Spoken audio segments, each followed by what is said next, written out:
Okay, why don't we get started? So, welcome everyone to reporting on food waste and climate in America. I'm Aaron Kroll, and this event is brought to you by the MIT Climate Project, where I am the managing editor of our climate change engagement program. And I'm going to filibuster for a little bit about the climate project and that program. I'm going to try to make it quick. I'm not terrific at making things quick, but I'm going to try so that I can turn this over to the folks you're really here to see. But in brief, the MIT Climate Project was founded last year as an all-of-institute effort to make MIT one of the world's leading engines of climate change solutions.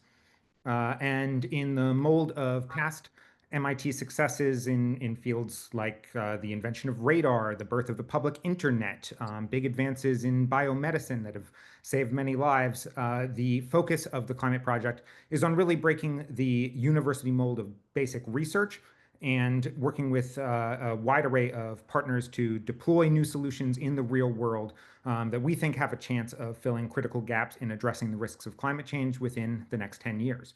The Climate Project also includes my climate change engagement program, which is focused on better informing people about climate change and its solutions, because the more the public understands the nature of this challenge, the more easily solutions will take root. So a great deal of my work is focused on folks that I call the climate curious, people who are already motivated to get involved on climate change, but don't feel they have a strong enough grasp on the incredible complexities of this topic, especially when they need a hand just starting to learn. And if you go to climate.mit.edu, you'll find most of the resources that we've produced in that vein, our large and growing library of climate change explainers, our Ask MIT Climate series, our podcast TIL Climate, which is now in its 7th season. That's climate.mit.edu. I'd love you to check it out. I'd love you to share the word. I'm very proud of this work. But I am also keenly interested in the folks who are not climate curious yet. The great gray area of Americans who are not hostile to taking action on climate change, but just don't think about it very much. Because whether you know it or not, climate change does already impact the things and the places and the people that you care about. And we really want to draw those connections.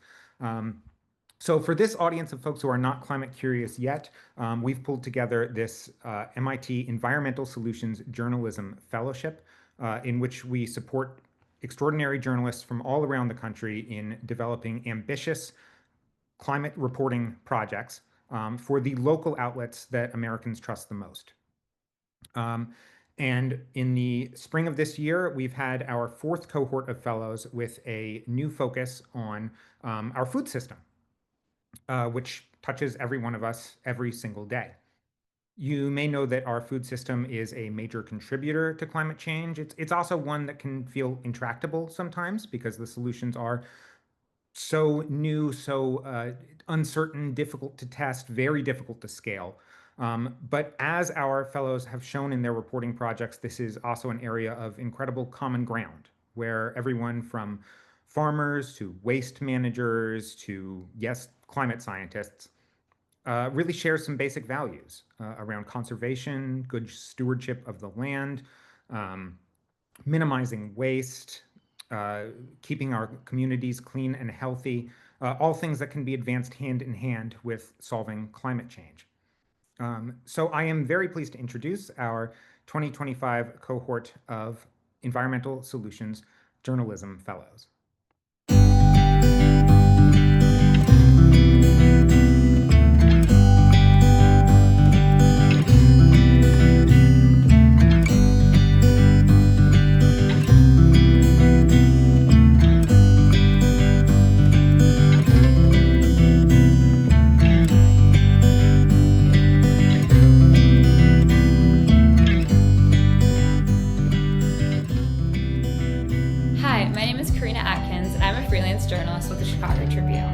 This fellowship has allowed me the time and resources to dive into some big questions that arose during my previous coverage of Illinois' agricultural sector. In my forthcoming 4-part series, I explore why over 80% of Illinois' farmland is dominated by corn and soybeans, and what this could mean as climate change scorches and parches the other regions historically responsible for growing most of the country's fruits and vegetables. Hi, my name's Elena Briss, and I'm the environment reporter for the Houston Landing. For the past few months, I investigated landfills and trash operations in Houston as part of a fellowship with MIT. In my 3-part series, I found that Houston's landfill space will decrease by 1/3 within the next 15 years, and that the brunt of the waste operations and pollution impact communities of color the most. Houston could implement more sustainable solutions like composting or landfill alternatives, but is falling short due to funding and leadership priorities. Ultimately, though not impossible, Houston has a lot of work to do to address its growing trash problem. I'm Carolyn Beans, reporting for Lancaster Farming. My series explores whether dairies in Pennsylvania and the surrounding regions can earn a higher return by switching to practices that reduce greenhouse gas emissions on their farms. This fellowship gave me the time and funding that I needed to visit dairies, to connect with farmers, and get a better understanding of their questions and concerns about how some more climate-friendly practices might impact their businesses.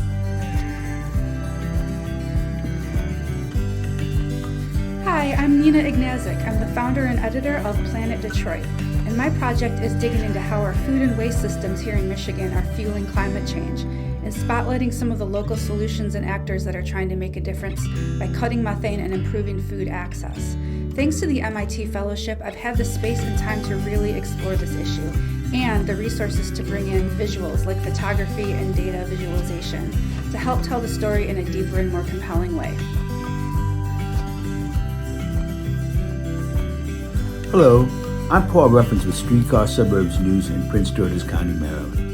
My fellowship allowed me to investigate incineration, composting, and anaerobic digestion as alternatives to burying food waste in landfills where it creates methane pollution.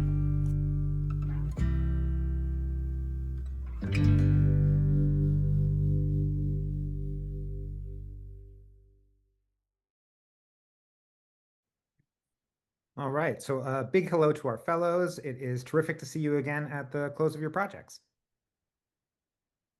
And I'll note we have 4 of our 5 fellows here at the moment. I am expecting Alina too, but I know she's out of the country and might be having some connectivity issues, so I hope she'll be joining us midstream for this conversation. I just want to note for our audience that we're going to start this event with a moderated conversation with our fellows. That'll go till roughly 1 o'clock. And then we are going to be taking your questions in the audience. So if you look at the bottom of your screen there, you'll see a Q&A button.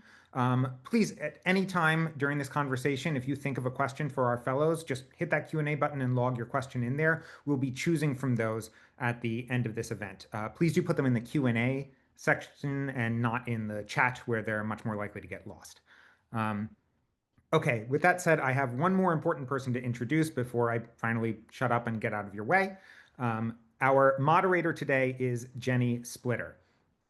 Jenny Splitter is the editor-in-chief of Sentient, a nonpartisan, nonprofit news outlet that is dedicated to reporting on our modern food system and its impacts on the climate, animals, workers, rural communities, public health, clean water, and much more. You can find all that at sentientmedia.org.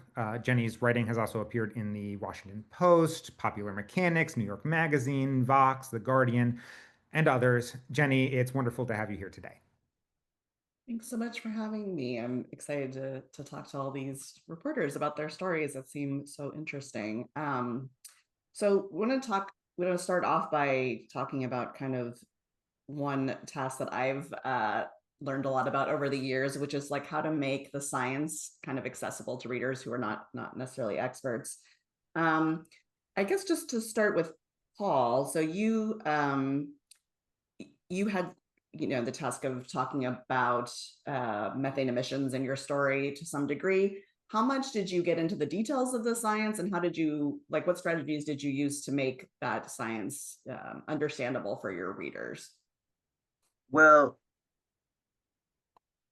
I benefited very much from a early conversation we had in our seminar with, I forget her, an MIT professor who actually explains that, well, for example, why is methane a worse problem than carbon dioxide?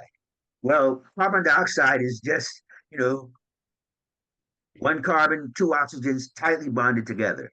Okay.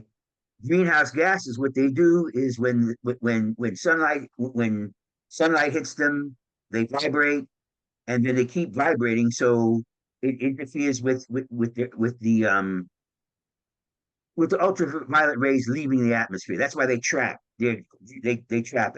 Well, CO2 is a pretty stable thing, whereas methane, which they say is, and depending on how you get right, they say 28% more. It's 100% more uh, global warming than 100 times more global warming than carbon dioxide, but it breaks down quicker. So that's why you get this 28% figure over a lifetime. Well, it's actually a much more, it's got one methane's what, one carbon, you whatever is, there are four things that are vibrating, right? So that is why it traps the vibration of a looser molecule traps more heat.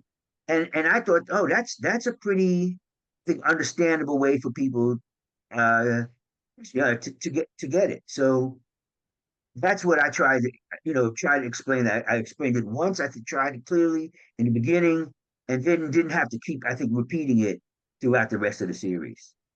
Right. Well, Carolyn, since you talked about digesters a bit in your story, which I feel like having covered those is an even maybe trickier thing to explain than methane, or at least maybe not tricky, but it's just, there's a lot of details to it, I've found. So, and maybe writing for farmers, you can say a little bit about your outlet, but maybe they already know about digesters and you don't have to go into detail. I'm not sure actually. So yeah, I'd be curious to hear about how you approached covering sort of the science and kind of the technicalities of the digesters in your piece. Yeah, sure. So, yeah, my audience really was specifically dairy farmers. And so several of my sources already had digesters on their farms. A lot of my sources were familiar with how digesters work. So I honestly did not get into the nitty-gritty science of how a digester works. I did talk about why reducing methane emissions is such a powerful strategy. And so I more talked about the end goal rather than, yeah, how the digester is actually working.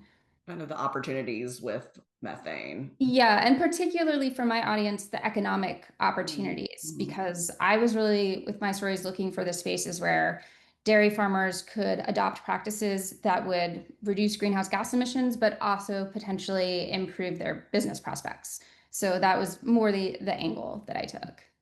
Okay, great. Well, and along those lines of thinking about your sort of sources, some of whom can be trickier than others.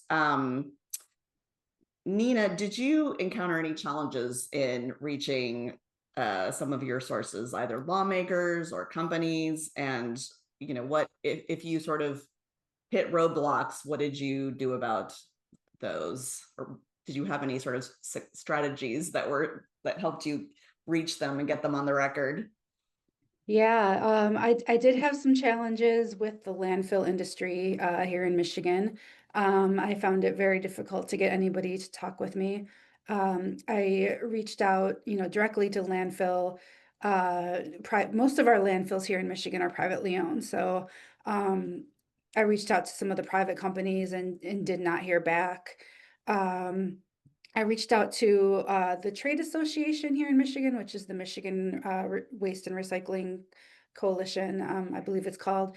And I did get somebody to tell me that they were going to work on a joint statement to my questions, a written statement, but wouldn't, give me anybody to talk to directly. So that was kind of frustrating. And then finally, they did connect me with somebody to speak with from their national organization, but did not, that person, had some kind of broad statements that weren't really relevant to my questions. I finally did get somebody to email me back some answers to specific questions, but getting the private landfill industry to speak with me was really difficult. I was able to get the operator, the director of a county public works agency that operates a municipally owned landfill. And he's wonderful. And I think he's really trying to do things differently. We did our last piece centered mostly around his work. And he he welcomed us to the site. He took us on a trip up to the top of the landfill, which everybody who throws trash away should have that experience of being on the landfill. It was really eye-opening. Um, and so yeah, so I think, trying direct trade groups and then going around to a different part of the industry was the only way I was able to sort of get that story. And did you get any kind of pushback after the fact? Sort of Oh, like, not so far. Yeah. They gave me so little to work with. So, we did write some critical components, I guess I would say, about how the extent of private landfill ownership in Michigan, but it's all based in fact, and we didn't, I don't think we said anything that they can push back on, so not yet anyway. good to hear it. So Karina, I guess, yeah, I'm curious, before I ask about sort of the same question about farmers, lawmakers, did you have any kind of challenge getting lawmakers on the record, or any other sources that were just like industry sources that were difficult to get a hold of? Yeah, so I spoke to state and federal lawmakers for my story because I was looking at how the corn and soybean industry came to be so dominant in Illinois, and there are state and federal government powers at play there. And I got mixed response when I reached out. I got mixed responses from all of them. Lots of state lawmakers who focus on the more local level and you would think would be easier to reach didn't respond to my requests for comment.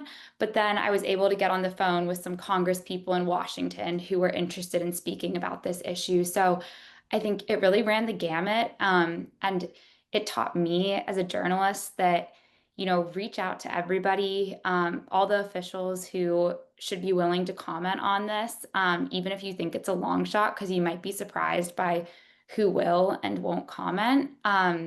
So I was surprised by how receptive some federal officials were, and then how unreceptive some local officials were in my project. And then for maybe we'll start with you again, Karina. So I've interviewed farmers a lot over the years, and they're amazing storytellers, I feel, and a lot of fun to interview and learn about their farms. And I find one of the challenges is that, they are experts in some things, like their own farm. They're not necessarily scientists. They don't necessarily have all of the sort of facts at their fingertips. And so I'm curious how you balanced that. Did you run into any tough spots interviewing a source where you thought, oh, I don't know, I might have to fact check this, or anything like that? Yeah, I mean, I think farmers are great storytellers, generally speaking. And so it's such a privilege to have them as sources because just talking to them can really help you bring your story to life. But then I think it's my job as a journalist to put their on the ground experiences in conversation with the science.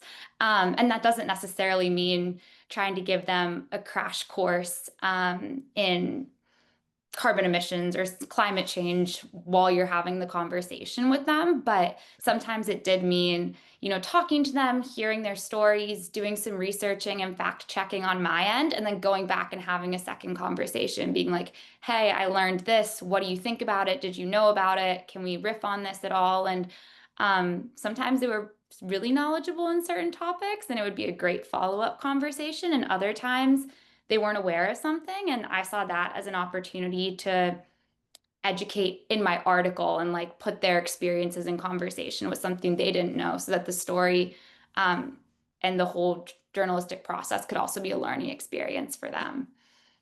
Great. Yeah, and a similar question for you, Carolyn. I think especially I'm curious about digesters.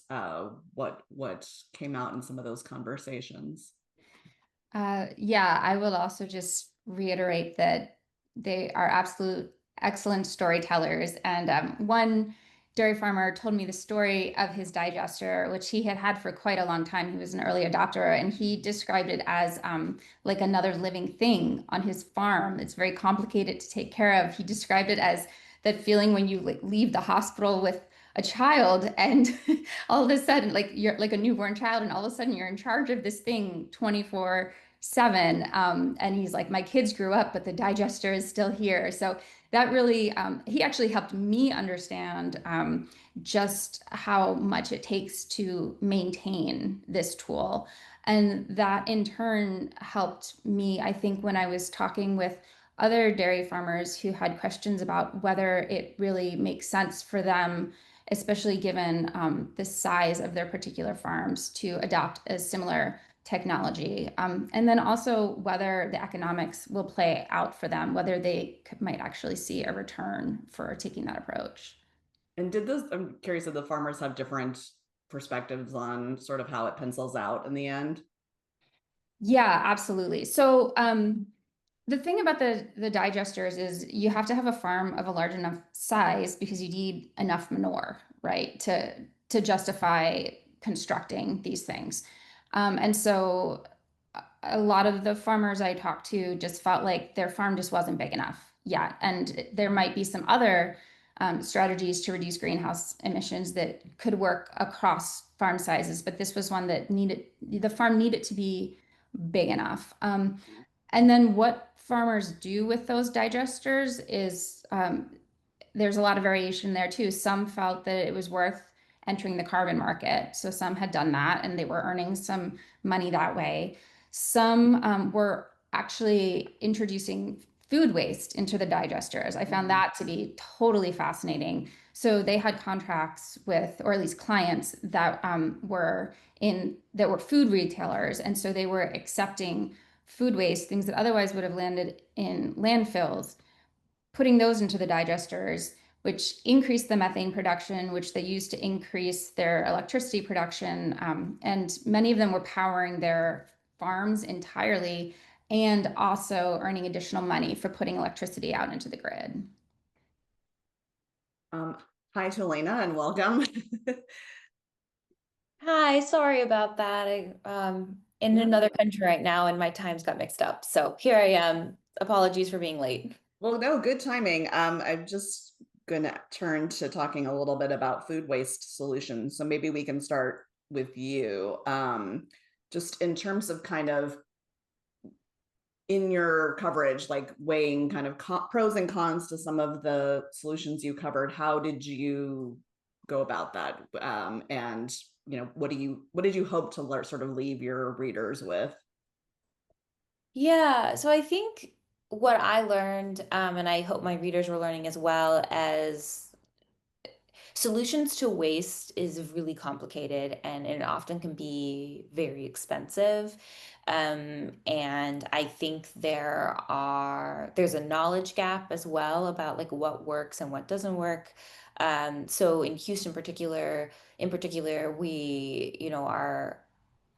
we're a very broke city. We don't have a lot of money right now. So I think that was an issue going forward when looking at waste solutions, and saying like, okay, well, like this is a great solution for waste. Let's say like setting up a whole system for composting.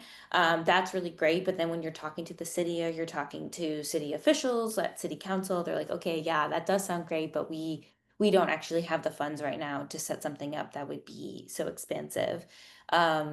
And then in Texas, in particular, as well, where our regulations for landfills and waste operations are a little bit maybe like more lax. And so that was also like a difficulty is like, okay, well, if the city can't afford it and it's up to these really massive landfill companies to do something different than that it was kind of up, they weren't going to actually like maybe do it, or they weren't going to have the pressure to do it. And I see that Paul said Well, Paul, did you want to talk about that? Maybe we can get to that right after this. Yeah, yeah, sounds good. Yeah, I think maybe Paul like jumped in. He was like looking at anaerobic digesters maybe a little bit more than me. I didn't put that in my story as much. But yeah, so I just think ultimately, I guess I wanted to conclude is it's just like it's pretty complicated and it's expensive. And it's really kind of getting like the entire city on board for something and even understanding like where their waste even goes. So yeah, I hope that makes sense. Yeah, no, yeah, I mean, I think there's so many things to weigh and balance um, when cities and localities are trying to make these decisions and communities. So it makes sense that there would be, a lot of trade-offs to consider. Mhm. So Paul, I wanted to ask you kind of the same question, how you covered in the pros and cons of some of these solutions, but I don't know if you want to explain what a anaerobic digester is, or Carolyn can, or I can if you want me to. Well, yeah, I don't think a lot of people in the audience understand Yeah, that's what fair. it. So why don't you explain it? Me, sure. Um, or Carolyn, do you want to? Since Sure. I'm just I will do my best. So, at least on dairy farms, the way an anaerobic digester works is that it's this enclosed structure where manure is placed in an anaerobic environment. So, there's no oxygen. And because of that, the microbes in that manure that thrive without oxygen just proliferate. And these are the microbes that produce methane. So even if we didn't have this anaerobic digester, manure, especially liquid manure, would have these microbes in it producing a bunch of methane. But by putting it in an anaerobic digester, it's in this sealed container so that methane isn't just being released into the environment. Instead, what's happening is even more methane is being generated, and that methane can either just be burned off through a flare, which essentially is converting it to carbon dioxide, or that methane can be used to power a generator that then produces electricity. Does Jenny, do you have anything to add to that? I just add that the manure itself is then digested and becomes something that, like, I ideally, I mean, one big challenge is, like, after you've sort of gone through this process, you basically have this methane, which you then have to sort of, you could use it on the farm, or a lot of people are looking to get it into the natural gas pipeline. So that's a transportation challenge, and for some farmers. And then in terms of the digestate, like, you need a secondary market for that, basically. So it's sometimes sold to, like, other farms to use for animal bedding, and then it can go to garden stores. But there are a lot of supply chains basically along the way, is my understanding of what can be a challenge. I think that's been a challenge, and actually near where you are, Paul, at least from when I did some reporting around where there are, like, digesters and a lot of poultry farms. But yeah, so how did you go about kind of reporting on these solutions that people disagree in the community? I think, right, you had found had some disagreement about it. Well, what first thing I got, a lot of the stuff is close to me. Mm-hmm. Um, and like I've been to the landfill. Everyone should visit. Everyone should visit a landfill. I also got to go to the Prince George's County composting facility. It was up until recently, it was the largest one on the East Coast. This county led the East Coast um, in composting. They were composting food, excuse me, composting food, because the issue of food in landfills makes methane, right? If you most people don't realize there's no air more than 6 inches in a landfill. There's no air, so any food product, anything you throw away, chicken bones, potato peels, rotten fruit, makes methane if there's no oxygen. If you just threw it out in your backyard, it'd make carbon dioxide, right? So my county, Prince George's County, was a very early adopter of a more efficient way of making compost. So we wound up taking food waste from the District of Columbia and Montgomery County because we have a composting facility that can take food. Many of the communities around here have picked up leaves and garden clippings for years, and they make mulch or compost out of that. But we also take food, and the advantage is you keep it out of the landfill from creating methane, and they sell all the compost they make.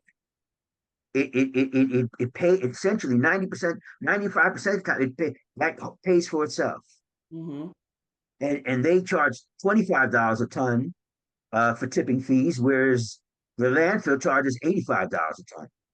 So there's a big economic advantage for jurisdictions to get people to separate the food. So it goes to the composting rather than the landfill. So so I've been to all of the, I've been to all of the facilities a few times. You go, you talk to people, then other people will tell you other things. You go back to as I think Elena said, Karina said, well then, hey, what about this? That's kind of the process. You talk to one person, you talk to the other, and then you sometimes compare what they say to each other. Yeah, and I guess I wanted to also ask about kind of averting programs to avert food waste in the first place, which I know, Nina, you had some of those that are in the mix, right? Um, it's anyway, it's just an issue of mine that's long bothered me because it seems like it's, most people want to avoid food waste at least, and yet we've made kind of very little progress on it. So did you find that like those programs, the sort of food rescue programs, are finding success? Or how are those doing in your community? Yeah, that was the most fascinating part, I think, of all of this, was just understanding and uncovering just the diverse array of programs and initiatives that are underway to try to address food waste at multiple scales. So, we've got large scale food rescuers that are, working with industry, and then all the way to what's called Food Rescue, which is basically an app, Food Rescue US, which is an app that connects um, recipients, donors, so food pantries, homeless shelters, those kinds of things, with uh, donors. And then in the interim are volunteers that volunteer to take a route and pick up from a donor and deliver it to a recipient. So for example, I interviewed one woman that regularly picks up at the local Whole Foods, and delivers to a shelter for young women. And she does it every week, and it's like a standing thing. And she got connected to it through this app that is managed by a woman named Dara. So just all different scales of things. And, in addition to food rescue, we also have things like community food fridges, where there's actually like literal fridges being set up in communities, um, where folks are just dropping off extra food from their pantries, from their fridges, that people can just go and get. And one of the cool things that came out of the series was we inspired a local group that is like a group that convenes together, and they go biking around the city, and they connected with the Detroit Community Fridges to do a kind of bike tour slash cleanup. So they went around and donated food, and also did some cleanups around the fridges. Um, so it's something that people really feel like they can actually get their hands on, and they can make a difference by getting involved in directly. Um, and it's just happening at so many different scales. And then, beyond like food rescue, there's like food waste upcycling too that we got into, but I guess that's not in your question. But I talked to one person who's using like coffee grounds and banana peels to create fabrics, like biofabrics that can be used for coasters, or for like short-term use, or even potentially longer-term use kinds of fabrics. So people are just really bringing a lot of creativity to this issue. And I think maybe because there's, the solutions are, especially in Michigan, where we have the economic incentive to just throw things away. There's not a mature market around it, and people are just trying to figure stuff out and try things. Um, I'm just seeing, we're going to get to the audience Q&A soon, but I'm seeing someone put a similar question, maybe a little more bluntly, which I love, which is just that, is anyone thinking about waste in the proper order, the 3 R's: reduce, reuse, recycle? This is kind of what I was trying to get at, but I also like reducing is kind of the big one that you really need to get at, and we can all do it at home. And but for communities, I think just like in practical terms, you're going to be tackling all these different, solutions. So you're not, not necessarily, I don't know, does that ever come up, I guess, in like community meetings? That might be a question for everyone Well, who. yeah, we had a webinar yesterday actually with some of the folks that we profiled in our series, and reduction was a part of the discussion because Right. we didn't really address it directly, but obviously, people are buying too much. We did do a guide, like a service guide at the end of the series that included resources for trying to, do better meal planning and trying to figure out, but there's still so many incentives for just buying large quantities, the Costco size quantities of things, Yeah. which seem more economic, but can result in more food waste. Yeah. Oh, sorry, were you going to say something, Elena? Yeah, and I wanted to also add to that, like I think something that was really interesting in my reporting when you talk about sort of diverting before it gets to the landfill and how much you're putting on the individual consumer. And I'm saying that that is absolutely true, that consumers should be also very aware of what they're purchasing, how much they're purchasing, and how they can divert their own food waste. But I do think something that I learned in my reporting is like I think that we are also sort of letting, like, when we focus so much on the individual, we are losing focus on these like multi-million-dollar corporations like Waste Management and Republic Services, who are landfill management companies, and how they do have the means and the funds and the profits to create more sustainable practices. Mhm. So, Waste Management and Republic Services both have maybe under 10 operations in the United States for composting. So they do have facilities like that, but they just don't do it because there isn't any push or there isn't any pressure for them to do that and to use their money for that good. So I think when we're thinking about diverting waste, like I do think it's important to also, as an individual, consider where my trash is going, but also think about like where's the money going for these public entities and how they can use that money, differently, and how we can really kind of create a system that is far more environmentally friendly. So just like a few tools for that might be helpful for the audience, or resources, I should say, maybe other than not tools. Rural Resource Institute actually just came out with some new research that talks about basically how systemic change and individual action can work together to essentially multiply the effect of the individual action. Because especially in the food system, you kind of need both.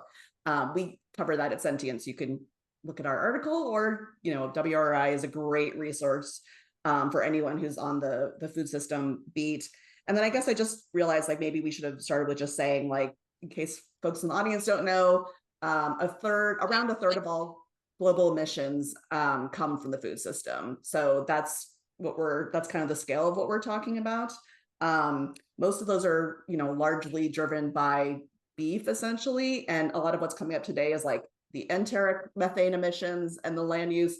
Well, sorry, we talked about methane. So a lot of that comes from enteric methane, that's the cattle burps, and the land use for beef. And then on the sort of manure methane management, that's also another big driver of emissions. And then in terms of like effective household actions, Project Drawdown had a study from years back that I refer to all the time, that basically food waste aversion is like one of the most impactful actions you can take at the household level. And I think also going back to WRI, if you look at their sort of menu of solutions for the food system, food waste is in there, shifting to plant-forward diets is in there, also digesters and other things like food technology. So just wanted to highlight some of those for anyone in the audience who's like new to this beat, that the ourworldindata.org, or I think it's .org. Our World in Data is a great resource for just like looking at the facts on where emissions come from and that kind of thing. And then WRI for some of the solutions and Project Drawdown too. Okay.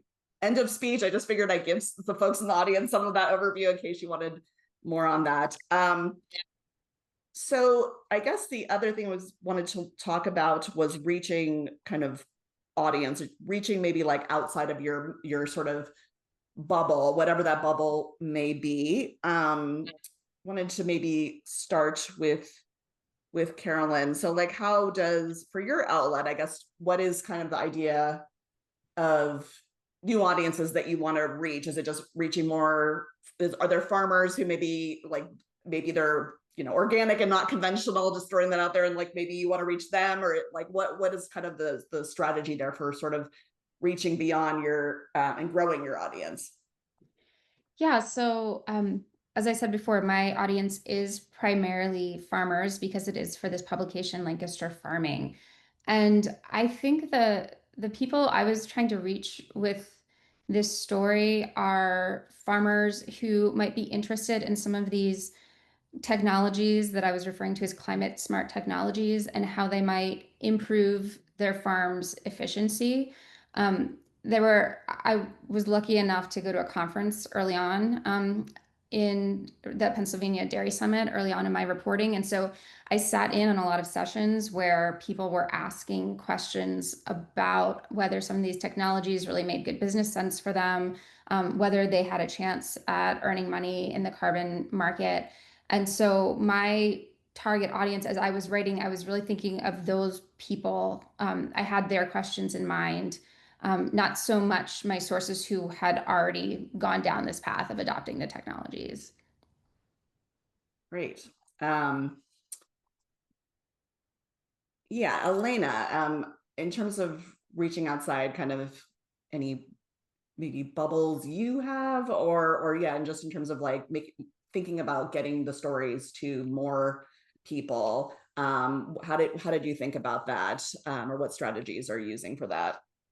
Yeah, so I was thinking about it as like information needs for community. So I wrote three stories and they are somewhat intense, right? So they go over all of these pieces of waste operations here in Houston. But then when I'm thinking about the people who are actually living in the neighborhoods with the landfills, I was wondering like how best to get the information that they specifically need into their hands.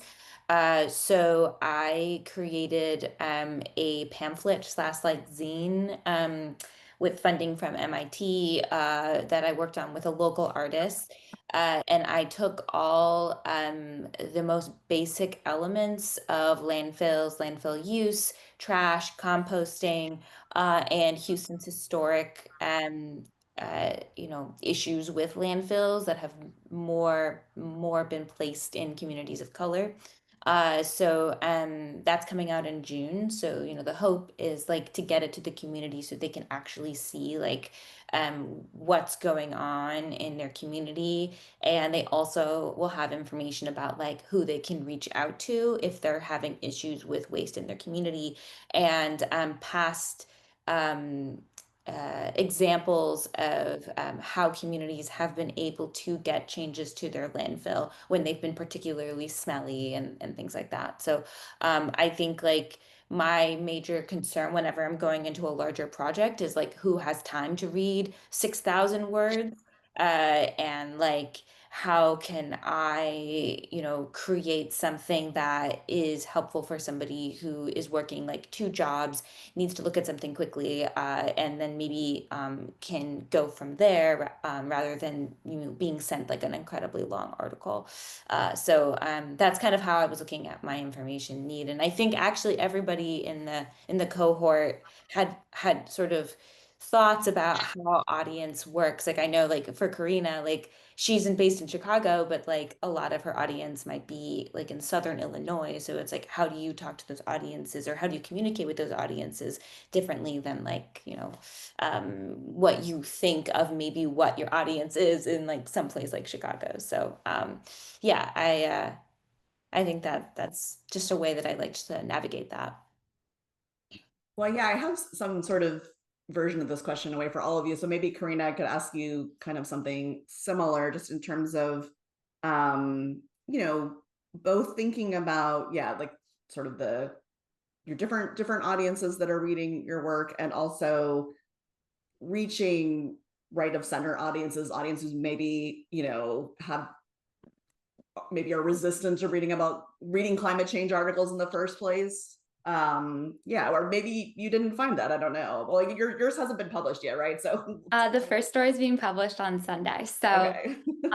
the how people respond is still TBD, but I've written about agriculture quite a bit in the past for the Chicago Tribune. And I really see it as a way to build bridge between our urban, primarily left-leaning audience in Chicago and some of the more right-leaning rural audiences downstate. I think the Chicago Tribune is very unique in that it is the largest newspaper in the Midwest, and it also has quite a national audience, but sometimes has a very focused look on Chicago. And it's 75%, even though it's in a state that's 75% farmland. And so a lot of people from rural Illinois don't really look to the Chicago Tribune necessarily for their news because they don't feel like it connects with them. And so my writing on agriculture has really challenged that a bit. And I think when I first started reporting on agriculture and reaching out to farmers, some farmers were a little bit shocked that I was reaching out to them from the Chicago Tribune. So my reporting on agriculture, like I said, I've seen it as a bridge building exercise. And I think it's a really awesome place to have it because, like I said, those rural audiences that we're able to reach in Southern Illinois, the urban audiences in Chicago, and then also lots of people from across the country do put eyes on it. So I think anything published there has a lots of potential for impact in different spaces. And I've been able to really connect with rural audiences and get them to read our pieces because they feel represented in them. And what part of what I love to do with my reporting is kind of make the stories character driven and put the people first. So when people see people from their community being written about, it automatically piques their interest. And I think that's really what makes people read and connect. That's great. And one thing I've always found about farmers is, even if they feel like the outlet you're writing for maybe has published something they disagree with or in the past, they're always interested in talking. Like, I found very few farmers who won't talk to you, even if they're like, I disagree with the premise of the story. They're just always interested in connecting with people. That's been my experience anyways, anecdotally. Yeah, no, I absolutely agree. And I think it's always a conversation. They might not think, especially an environmental reporter, they might think like, oh, like you're not going to agree necessarily with everything that I'm doing, or you're approaching me with a lot of skepticism. And I did face that a little bit at first when I started reporting, but I think once you start putting pieces out and prove to people that you're showing both sides, as any good journalist should and has to do, people become much more willing to engage in further conversations with you. Because they know you're going to show their side and then also the other side. And often I've had farmers reach out to me and be like, hey, I learned something new from your reporting. I didn't know about this. Or like, have you thought about covering this issue? This might be something to look at. And it starts further conversations, which I think is ultimately the best gift as a journalist, is to be able to start new conversations from something you've written. Definitely.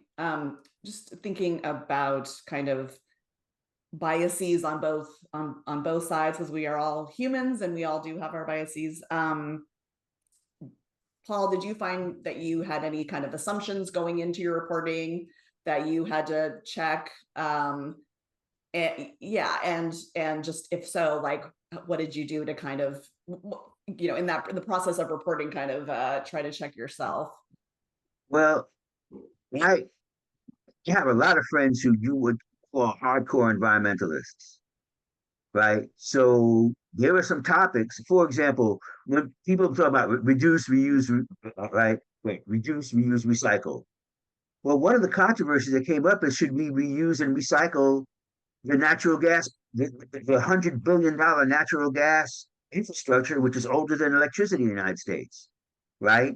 One of the things about anaerobic digesters is it produces methane, right? Which they're saying, well, that's green, right? This is a renewable, green, renewable green fuel.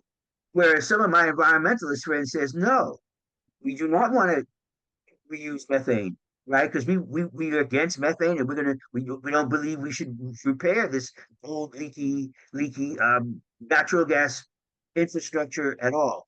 Another thing is question of incineration. Should you recycle plastic bottles by burning them? I mean, people are saying, well, a professor argued, absolutely. We've got these waste to energy generators. We've got all of this plastic stuff, right? Why don't we recycle it or reuse plastic bottles by burning them and making electricity? I mean, so some of these questions of what is recycling, what is reusing, are more complicated than you might than you might think, right? And it really made me question, oh, isn't this interesting? Right? A lot of the environmental movement grew out of kind of the energy shortage, right? It comes at the same time that river in Oregon catches fire. I'm showing how old I am, right? Catches fire. There's the temperature inversion in Los Angeles. I mean, I think this is like 69, 70, right? Well, now what we're saying is, well, probably isn't a problem of energy. We have enough coal to kill ourselves with. So this question of what do you want to recycle? What does that mean? Is it greenwashing? Those are some things I really ran into and had to, really fight with myself. Because what the professor taught us about methane talked about incineration, which he says in Europe, no one landfills anything. They have all of these incinerators in places that the American environmentalists, oh, Sweden, Germany, Norway, these are the most environmentally conscious countries in the world. Among them, that was a real challenge, intellectual challenge for me. It sounds like your curiosity, though, about learning, like to learn, kind of could help you in just kind of pushing forward, and staying open to new things that you're learning. It sounds like. That's why you talk to people who don't always agree with you. Yeah, that's a great one too. um, okay, so we're going to go to audience questions soon, but I guess just maybe we'll start with you, Carolyn, in terms of just something you learned over the course of the fellowship that you think will change your future reporting. Yeah, so in terms of continuing to write for an audience of farmers, one thing that I learned is that farmers are in many ways, dairy farmers in particular, are in many ways soil chemists, and they're also systems engineers. And so there was initially early on some of, I did not intend to include as much of the nitty-gritty chemistry as I might have for some of my like science journal clients, for example. But I learned that dairy farmers care deeply about, for example, what nitrogen is doing in their soil and how it's moving through their system, because their crops, their feed crops, depend on that. So I learned to not hold back on those types of details for this particular audience. Makes a lot of sense. Yeah, Elena, same question for you. God, I think doing a really, really large project like this, that honestly, I guess isn't even that large if you think about it. I mean, it was like, 6 months of my time. You know, I came in with this idea of how I wanted to tackle it. And then within the first 2, 3 weeks, I learned something that kind of shifted the entire stories, the entire scope of stories. Like, Mm. just totally. Like, I learned that Houston is running out of landfill space and that they are not prepared to do much about it right now. So that was just a really massive piece for me. And I didn't even know that when I pitched the story. So I think going forward, again and again, I have to tell myself to forgo like any assumptions that I might have and be prepared to kill my darlings when I want to write a story. And I'm like, well, maybe this is just not the story that I need to write right now. And sort of follow what my reporting is popping up for me. And I want to say like I really appreciate Aaron and Betsy for being so like open when I went to them and I was like, actually, I like feel like this story is completely changing. So, yeah, I think that is a big thing that I want to keep in mind doing going forward and keeping keeping track of that. So, yeah. Great. Nina, how about you? I think I went into this not realizing how much was happening. So I just was, just I feel like there's so much more to talk about with this issue, and I ended up writing too many stories and have more that, are left unwritten.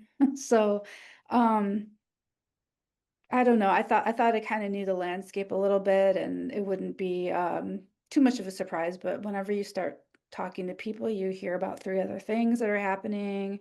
Um, I did not realize like how bad similar to Elena, I didn't realize how bad the landfill situation is in Michigan. And I didn't realize that there are, people trying to change the paradigm, but that there's a industry with entrenched economic interests and lobbying trying to keep the status quo. So, Mm-hmm. And Karina, same question for you. Hey, I think my answer is pretty similar to Elena's. I think I I want to go back and look at the original pitch that I used when I applied to this project and see how it compares to the actual stories that I've written. Because I know that it's extremely different. And I think that it was just like Aaron and our editor Betsy's openness to us letting to allowing us to evolve our stories as our reporting guided us to was really instrumental in the stories that I ultimately published. And it kind of goes back to what Paul was talking about too, about challenging your biases and talking to people from different viewpoints. I think the first couple months, I barely had any words on the page. I was just talking to people and absorbing and formulating questions, and really ran from there with the stories that I ultimately put out. So I really appreciate the flexibility to follow my curiosities and to follow threads that my sources were giving me to really create a story that I think is the most impactful for this moment in time, rather than sticking with the proposal that I wrote about when I thought I knew something, but hadn't really done the complete due diligence that the luxury of time that this fellowship gave me allowed me to do. Great. And then Paul, finally, same question for you. Something you learned over the course of those fellowships that you're taking with you. Well, what I use my travel money to go to Compost 2025, which is the U.S. Composting Council's uh, convention. I met more farmers than I grew up in New York City. I met more farmers than I'd ever met in my life in that thing, right? But the first thing that I got was that I was thinking of composting much too small. I buy compost to put on my garden. They came out of the convention saying, no, compost is fertilizer, and 75% of all the cropland in the United States is missing two or three of the most essential nutrients, right? That totally changes what composting could be about. Just that idea, right? Um, and then the challenge, the question of should we consider incineration, right? If you're concerned about like for how global warming changes incineration question, right? If you One of the things about incinerators is they produce carbon dioxide rather than methane. So there's an argument that it's better to burn food than put it in a landfill. I mean, now that's again among environmentalists. That's a very controversial thing. I'm not even saying I agree with it, right? But just all of these complications. Uh, I didn't expect it. One more thing about the proposal. I agree. I said to the proposal, it says I have 7 questions about these claims being made by the Prince George's composting facility, which was was the best ones in the country for many years. I found out that they were telling the truth on all on six of them, and the seventh one wasn't really false. But then I realized, no, there's a whole nother set of questions. Yes, they were telling the truth. That's what I thought I would investigate. Same thing. That's my proposal. I would investigate these seven things that they make, and I found that every one of them was true, but those were not the only questions. And then you dig into those questions and you find out, yeah, these people are telling the truth, but they're questions they're not even answering that other people are raising. Okay, great. So we're going to turn to your questions. Sorry. I'd love to highlight a couple that I've seen coming through. Great. I've noticed more than one person in the chat saying that they're relatively new to journalism. So I thought I'd start with the classic question from one of our audience. Where do you get your ideas for stories? Where do you get ideas for what to investigate?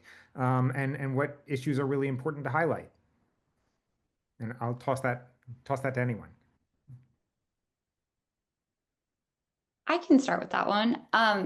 So I am relatively new to journalism as well, and started when I moved to Chicago. So I was trying to do journalism in a new city.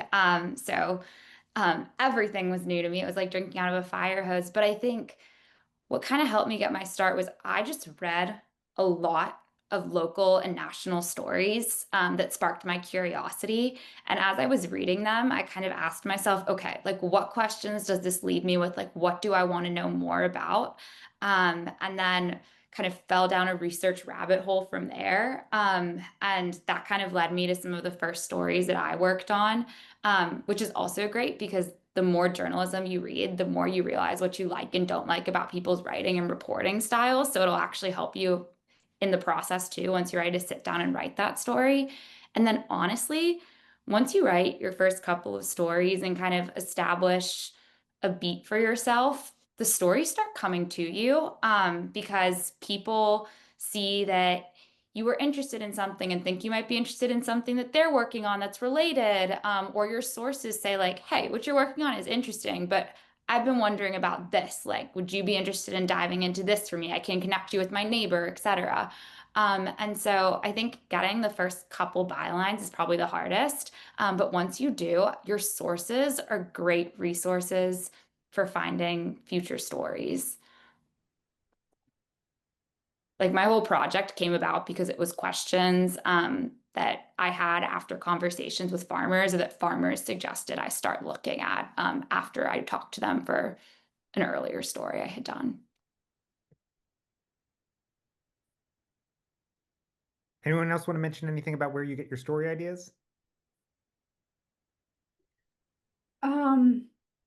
We're just keeping in touch with people. Once you do get sort of established and you do have a network of sources, checking in and just being like, hey, anything new, what's going on, without looking at a big agenda, will often deliver like, oh, well, by the way, I'm doing this, or I heard about this. So just so it should always have to be connected.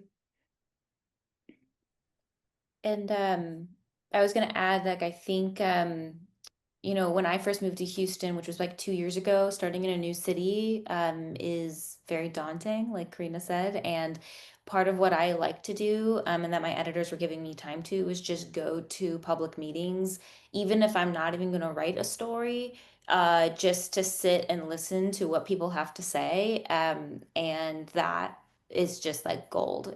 Like you get so much from that because the journalists in really large cities, they can't cover everything. And they are used to people coming to things and getting a quick clip and then leaving. So when you're there and you're showing up again and again, and you're like this face that they recognize, then they're going to be, they, as in the residents in the community, are going to be so much more open to telling you things about what's going on in their community.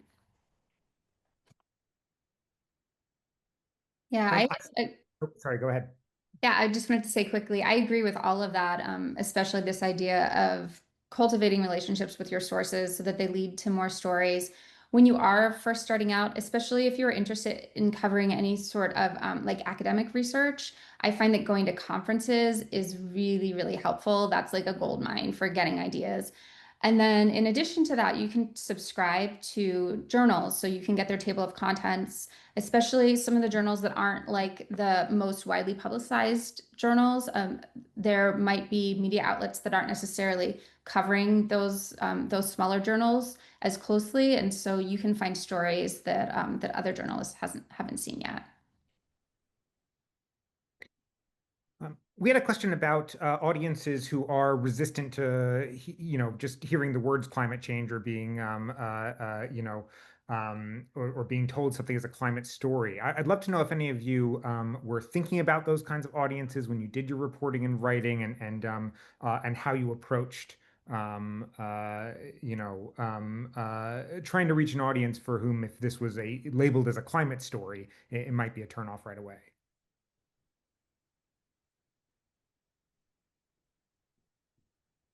Well, I came across the opposite almost. Um, a person who I quote in the next piece coming out, who is a longtime labor advocate. I mean, I'm quite a radical person, said to me, "Well, don't you think all of this like consumer recycling is just greenwashing? The real problem are, corporations putting lead into the water, right? Or things like that. The skepticism can come from the left also, right? It's not just conservative people, but like, yeah, and there are people, there are lefties who said, soda bottles. That's not a, that's not a, the problem are, coal companies. So I've run into that on the other end of the political spectrum.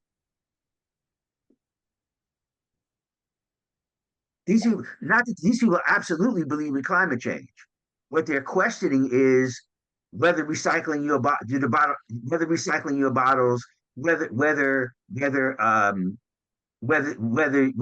the next county is going to now start having people put out their food waste. And a friend of mine who's a dedicated activist said, the public schools are starving for money. Why are we spending money on another trash can?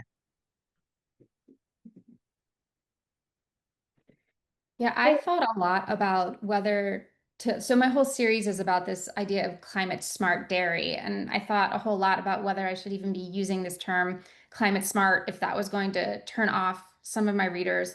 Ultimately, it does appear in all of my pieces, I think often in the titles.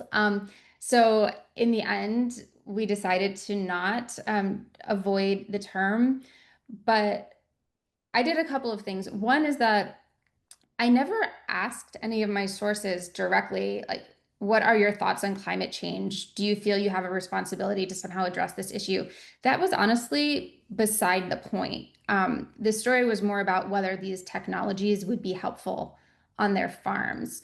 So I asked about economics, as I mentioned before. The other thing I did was I gave my sources the opportunity to raise their own questions about and concerns about whether this new climate smart trend was helpful to them. And I also gave them the opportunity to talk about other environmental practices that they had already adopted.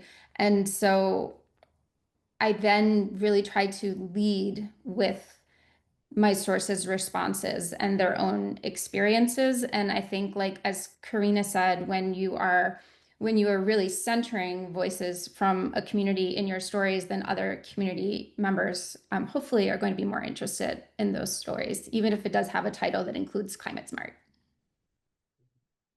Yeah, I also think, going off of what Carolyn said, a lot of the times I would never like straight up ask people like, what are your thoughts on climate change? I think as an environment reporter, I kind of just write my stories accepting climate change as fact. So it's never like a point of debate that I talk to my sources about. I'm interested in how climate change and environmental challenges are affecting them. So I want to learn about their on the ground experiences. And so then, even if they have their own quibbles with climate change, whether they believe it's real, whether they believe it's something we should be focusing on. I can talk to them about, how have variable weather patterns or increasingly severe storms impacted you? And that's something that they've experienced and can speak to. So, like, I think just having people speak to their personal experiences and the way that climate change and environmental issues more broadly are impacting them now is a great, like, common ground to approach anyone from, whether they don't believe in climate change or whether they're not super knowledgeable about climate science. Like, if they talk about things from their own experiences and what they've experienced, they automatically feel more confident expressing their opinions, and like are more willing to talk to you about, like, topics that might be controversial. Karina, while you're while you're on screen here, we had one audience question from someone in Illinois who wanted to know about some of the specific findings from your project, in particular the sort of like monoculture aspect of Illinois farming. And just wanted to know, are there steps toward a more diverse farm system in Illinois, or were there other states that are approaching this successfully, or what did you find about actually sort of overcoming this monoculture? Yeah, so I could give a whole seminar on this, and you should read my entire series because it goes into tons of detail. But I think the bottom line is that a lot of what we're seeing now, why Illinois' fields are dominated by corn and soybeans, is at its core economic. I think we always have to remember when we're talking about farmers is they're trying to run a business and put food on their own kitchen tables. And so they're not going to make any substantial changes if they can't guarantee that they're going to be able to continue making an income. And so we have to look at how we change economic incentives and government policies that create those incentives in order to really see any change. So it comes down to it's a question of economics, and the reason the fields are so dominated by corn and soybeans is because it's how people were able to make money. And it's not money out of greed necessarily a lot of times for these family farmers. It's money in order to be able to support your family. So it's an economic question at the end of the day.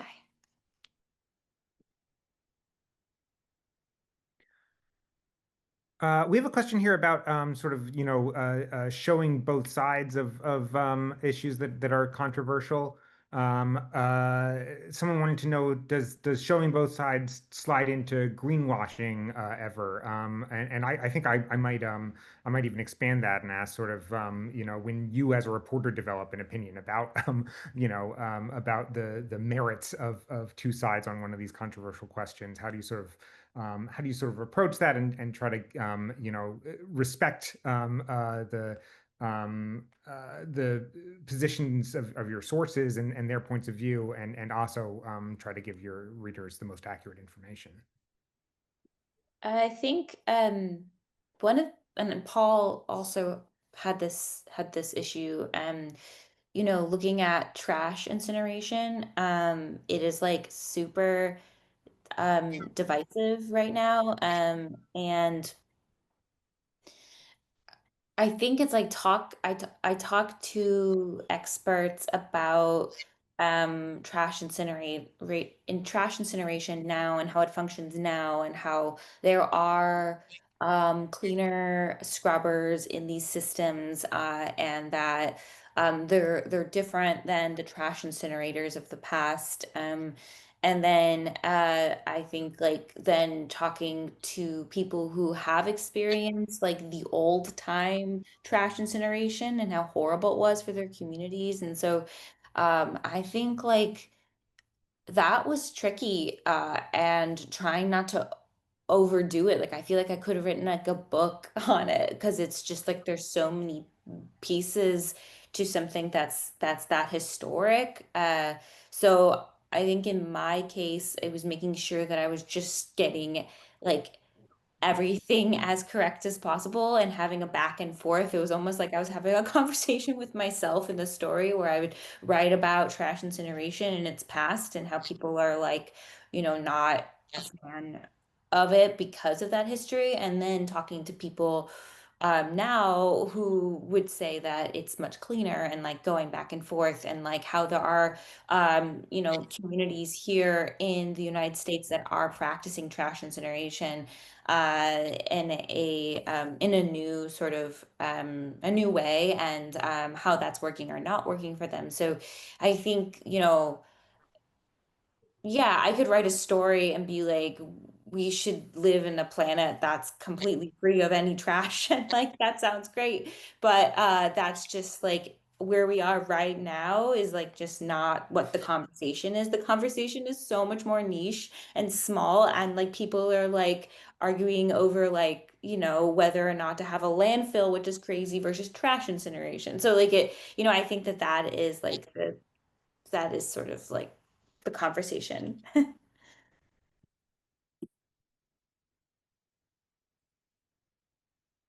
Ain't no free lunch. Ain't no free lunch.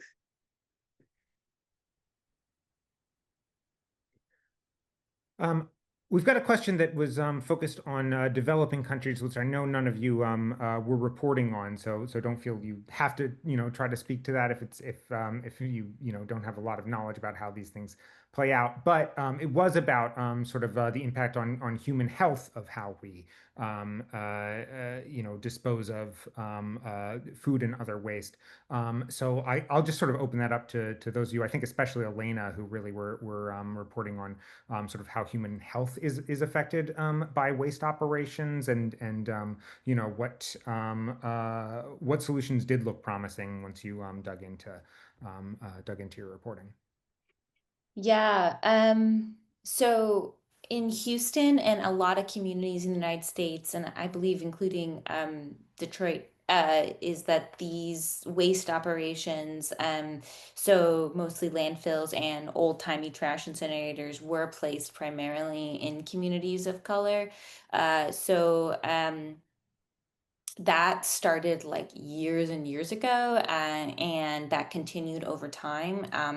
So landfills, they not only produce methane, which is bad for climate change and warming the planet, but they can be incredibly stinky, and they can lower the property values of the homes around the landfill, and they can have vermin like mice and rats and things like that are coming from the landfill. And then when you're thinking of not just methane, there's also other types of gases that are produced from the landfill that waft into the community's homes. So in one case, there was a landfill just south of Houston called Blue Ridge Landfill, and they were not regulating their landfill properly. So the community, like, it was so bad that community members were saying that their children were waking up in the middle of the night and they were getting sick to their stomach because of how terrible the smell was. They were getting headaches, they were getting nosebleeds, and it was just a horrible place to live. And so much so that some of them took losses on their properties to move into other neighborhoods. So this is like not some small little stinky smell from like your trash can down the street. It's like something that's very powerful, and it's like going through the home. So I think like, yeah, it would for human health, right? So it'd be great if we just had these landfills and they were nowhere near communities, but that's just not how we are functioning right now. So the best thing would be that these landfills are working at 100% efficiency. So what was happening at Blue Ridge was they weren't recycling their methane, and that methane and the rest of the gases were just going up into the environment and into the communities. And it took like thousands and thousands of complaints from the community members to actually have this landfill do anything about it. And when the Texas agency on the environment went and investigated, they were like, oh, they're just not doing anything right. So like all of these issues that the community went through could have been prevented if this landfill had just been doing its job in the first place. And so I think like when we're talking about the health of these communities right now in this moment, when before we can decide we all just want to compost forever, which would be great, is like making sure these landfills are doing what they need to be doing. And if they're not doing what they need to be doing, then the repercussions and the penalties for these landfills have to be much higher, so that if they do get penalized for not functioning properly, then it's actually something that they're worried about, and not something like, oh, it's a slap on the wrist and now we can just like keep functioning properly and we can kind of let something slide because it's going to be cheaper. So I think that is like a really big deal, and that's something that like the counties and the cities and hopefully the state agencies can work on and try to like prevent that from happening. So yeah, so that was kind of long-winded, but that's kind of what I've seen in Houston.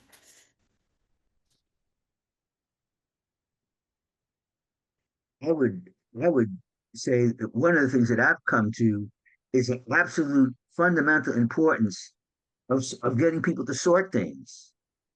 Yeah. You know, when I looked into the incinerator in Baltimore and in Montgomery County, one of my environmentalists says, well, there's a lot of cadmium and lead coming out of that, right? And I said, like, okay, well, where does that come from? And he says, NiCad batteries, right? If people sort it out, right, they're burning all of these rechargeable batteries.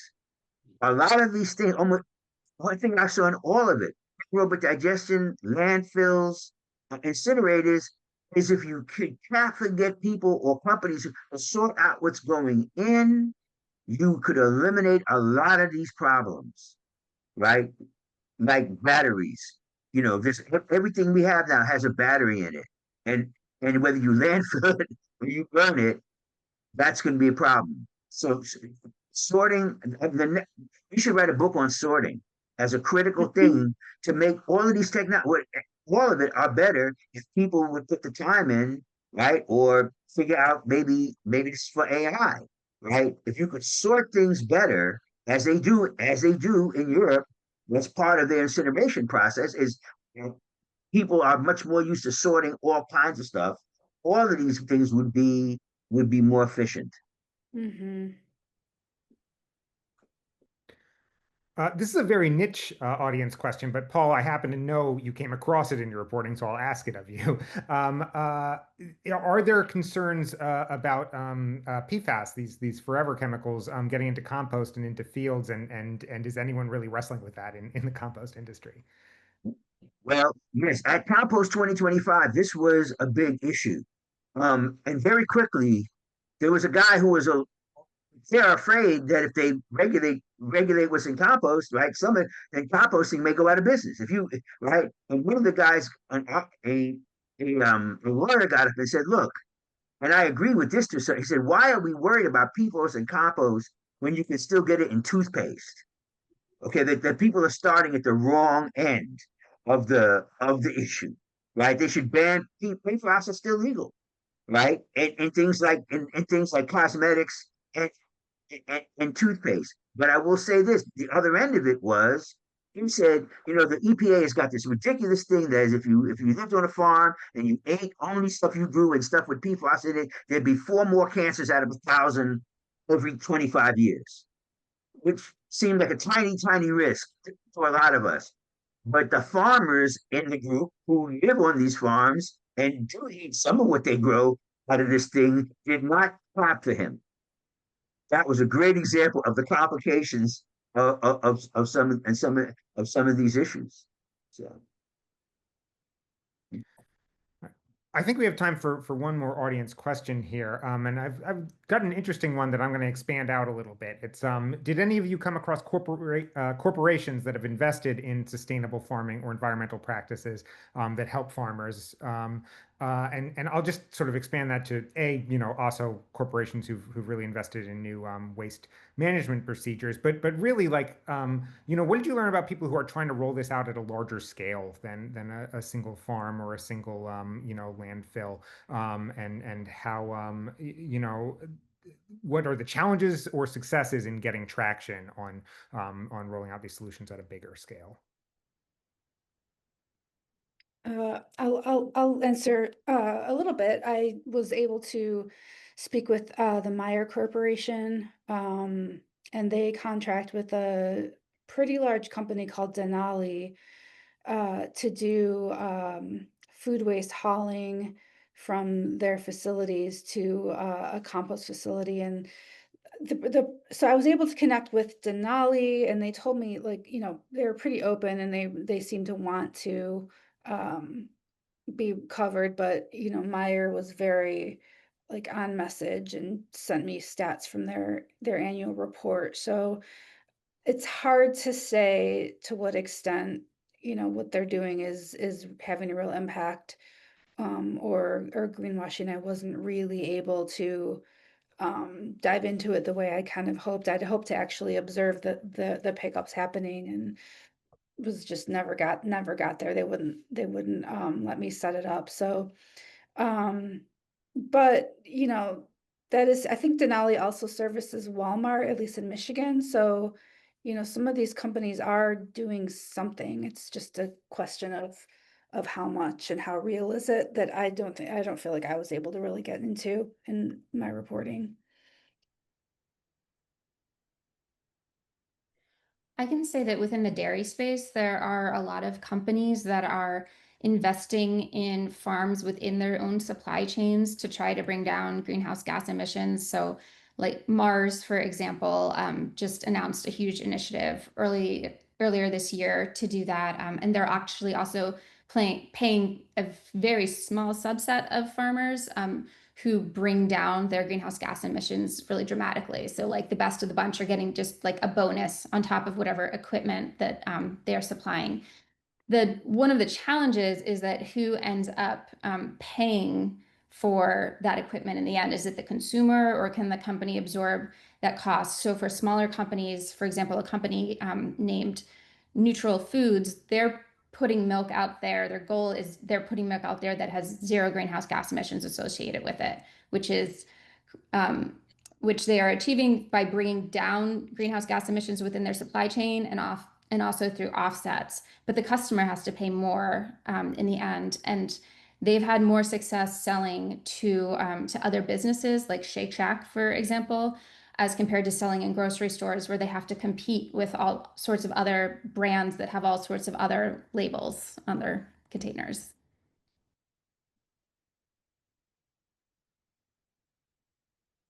All right. I want to give the closing word to Jenny. Jenny, thank you so much for moderating our conversation and for joining us today. I just want to ask if you have any closing advice for journalists and communicators who want to get into covering the food system. Thanks so much. Well, it was just great talking to everyone, and also just having such a lively audience that was really engaged and asked such great questions. And I think,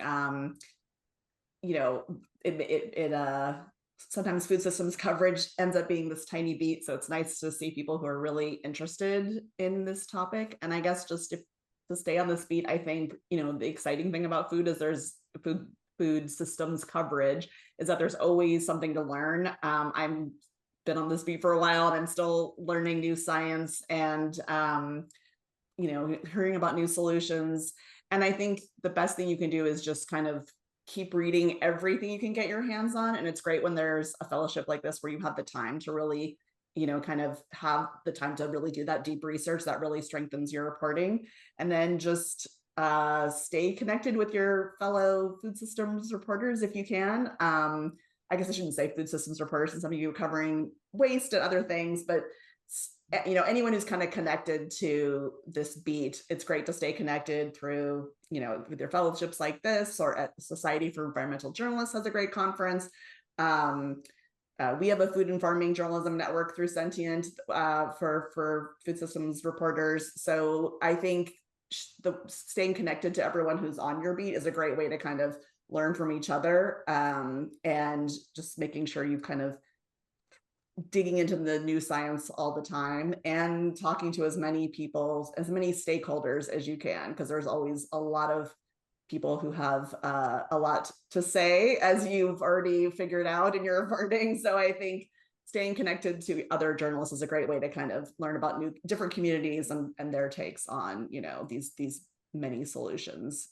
So yeah, it was great to talk to all of you, and definitely stick with it. And of course, reach out to me if you ever have questions or want to pitch Sentient. We work with freelancers often. So My inbox is always open, if not crowded, so you may have to follow up. But other than that, I'm always happy to talk to journalists. Well, thank you so much, Jenny. Thank you to all our fellows for coming back. I'm so excited to share your projects. Thank you to everyone in the audience. Everyone who registered for this event, by the way, will get an email with our fellows' stories, as well as a recording of this webinar.